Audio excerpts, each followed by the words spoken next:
one of our red dragons. This is another, it's an albino blood. So it's the call albino line with the blood gene, so double recessive.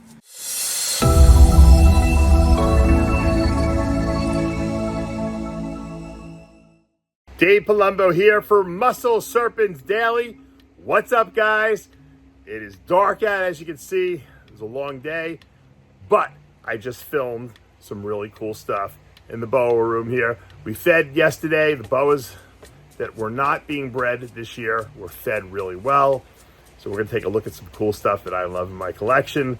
And because I was, you know what, there was a smell of death in here, which means that there was a dead rat I had to look for. And so I had to open every single tub up to make sure that I didn't miss any. I actually found 2 dead ones. So because I looked at all of my boas, you're gonna get a nice little video of some of the ones that I'm so excited about.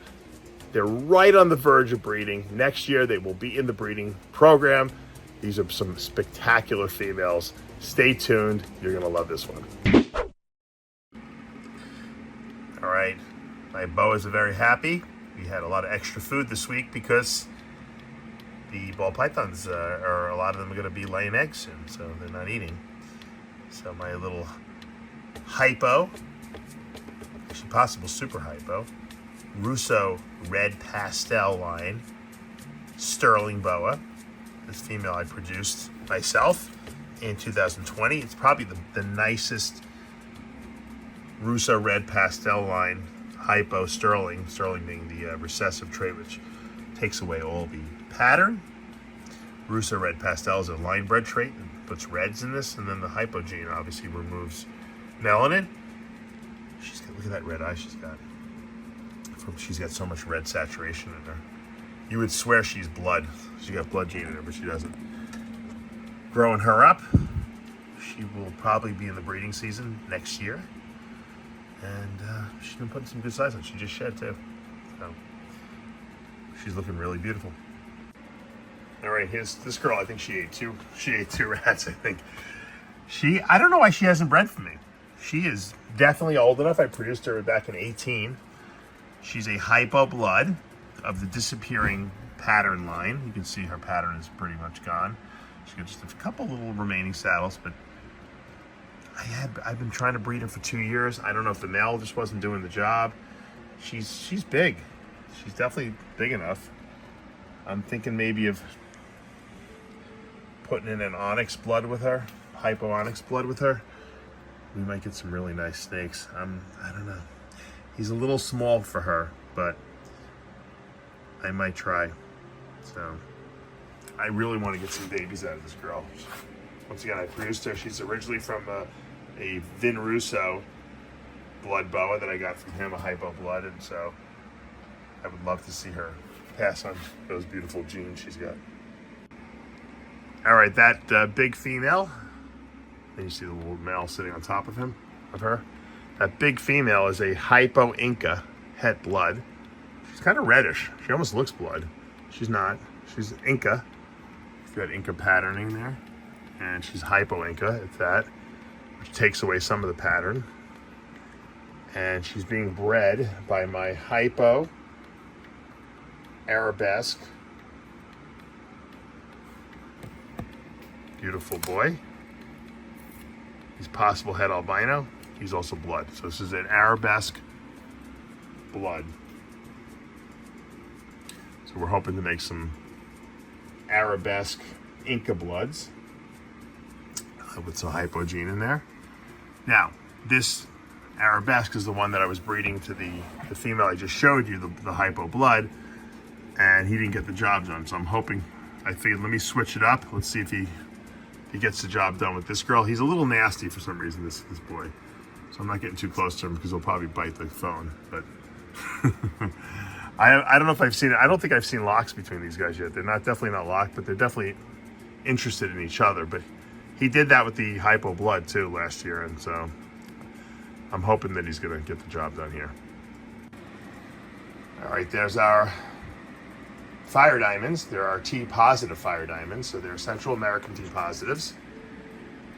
And there's a female, bigger one, and the male is right here. And they're They got their tails wrapped around each other, but I don't know if they're actually breeding. So I don't want to disturb them too much. I was just basically changing their water bowl because they had some urates in the water bowl. So I'm going to leave them alone because they could potentially be breeding here, which would be spectacular. Obviously, both of them being one copy of Fire, and then they both have 2 copies of the Central American T positive. We could produce Central American T positive super fires, which would be amazing. All right, I don't want to get them too wound up here. All right, here's my VPI T positive IMG Boa female that I've been growing up. She's not going to make it this year. We're not breeding her this year. She's going to go next year. She ate 2 medium rats, and I hadn't really been feeding them very much, so I figured let me beef her up a little bit. And she got 2 rats because we had extras, and I bet you she grows a lot because we've been really feeding her kind of sparingly. And I think every once in a while you throw in some bigger prey item or maybe give her a little extra. It kind of sparks them, puts them in a growth spurt. So we're gonna let her just digest her food here and not bother her too much. But she is beautiful. That VPI T positive albino combined with the IMG gene is just spectacular. There's another female we're growing up. This is one of our red dragons. This is another, it's an albino blood. So it's the Call albino line with the blood gene, so double recessive. And we've been growing her up for how many years? She's a 21, so she's going on 3 years. Maybe by next year, she'll be 4 years old and we'll be able to breed her for the next breeding season. She's pretty close. You know, she's getting to that size now where she's starting to put some nice mass on, and she's getting that very mature looking head, and she has some good mass on her body now, which is nice. So I think by next year she'll be ready to go. Now you saw before the VPI T positive IMG boa, and it was kind of like a chocolatey looking, cool looking boa. This is actually the same genes with one added gene, the motley gene. And we know that motley and IMG make a very black snake, but the VPI T positive albino will prevent it from ever getting completely black. Oh, lights went off. How's that for going to black, fading to black? I'm talking about getting black and then the lights go out. My timer set, it goes off at 7:30. Anyway, getting back to this, as you can see, the motley gene makes this snake a lot darker than just the VPI T positive IMG. It's still got the chocolatey color to it, but it's a lot blacker, and this snake is younger than the other one, so these snakes will eventually turn a little darker, but I don't think they'll ever get completely jet black. I just don't think that VPI T positive gene will allow that. So I actually have one of these females for sale. I have 3 of them, actually. I'm keeping 2. So if anyone is interested in picking up an IMG Motley VPI T positive, so not only does it look amazing, these snakes, but they're actually genetic powerhouses. Here's the other one of the other sisters. The reason why they're such genetic powerhouses is because even without the VPI T positive, like if you just bred this snake to like a regular boa with no morphs in it, you still would have the opportunity to produce a motley IMG, which is a black snake. So it's very versatile, meaning that you can pretty much breed whatever you want to it. If you bred this to a red dragon, for instance, you would produce IMG motleys. Some of them would be IMG motleys, which would get jet black, and they would be double het for red dragon. They'd be het albino and het blood. So you could really, they're very versatile, and the babies will all be very valuable no matter what you breed to them. So next year, I'm going to have a whole bunch of these things that are going to be ready to breed. One of these sisters will be, actually all the sisters will probably be ready to breed by next year. But they'll be 4 years old, and it'll just be a matter of who I want to breed to them. And that'll dictate, obviously, I'll try to do something that's VPI T positive, but if I don't, it doesn't matter because everything, all the babies will be VPI T positive.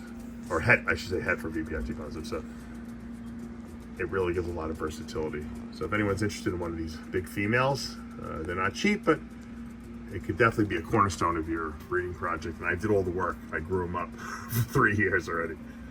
I just don't need 3 sisters. So let me know. And last snake for today. Also got a nice little belly full of rat in her. This is our VPI T positive Hypo Aztec. So some people call it a high tech, which is Hypo Aztec, but whatever you call it, it's got the Hypo gene, it's got the Aztec gene, which gives you that kind of blocky saddles, and it's a visual VPI T positive. So beautiful snake. It's got a lot of pinks in it. I don't know if it's Pink Panther pastel, but it looks like it is. And this female will be breeding for me next year. This is a 20 actually, so she's actually 4 years old, going on 4 years old, but she's just not big enough. I'll wait till next year and she'll go. So next year we have a lot of females coming into their breeding age, which is kind of cool. It took a long time. 4 years is a long time to grow things up, you know, but with Boas, that's pretty much what you have to do, 3.5, 4 years. And you have to be really patient, you know, especially if you're producing the babies. And the key is just to keep adding new babies on each year so that every year you have a few new ones coming of age where they're getting a breeding age. And that's why I've been selling some breeder stuff, just because to make room for the new stuff that's coming in. So if you guys are interested, I do have a couple of breeder Boas for sale on my Morph Market account. All right, guys, that's going to do it for today here at Palumbo's Pythons and Boas. I hope you enjoyed today's little boa video. Yesterday, I kind of gave you some ball python stuff, but these boas are some spectacular females that I've been growing up for 4 years. 4 years I've been waiting. It's a long time. And next year will be the year I get to breed them finally. Yeah, I'm seeing them, the light at the end of the tunnel finally. Hey. Snake breeding takes a lot of patience, guys. And if you don't have that patience, you're not going to be successful. Because you know what? Sometimes you wait 4 or 5 years, you breed them, and then you get slugs, you don't get anything. So it's not like breeding ball pythons. It's not fast. You have to be very patient. You have to have a game plan. You got to stick to it. And if you fail, you try again. You can never fail in the long run if you don't give up. The only way you can fail is if you give up. So do not quit. That's my words of wisdom for today. If you're enjoying these videos, hit that subscribe button, turn on those notifications, hit that like button. I'll see you back tomorrow morning.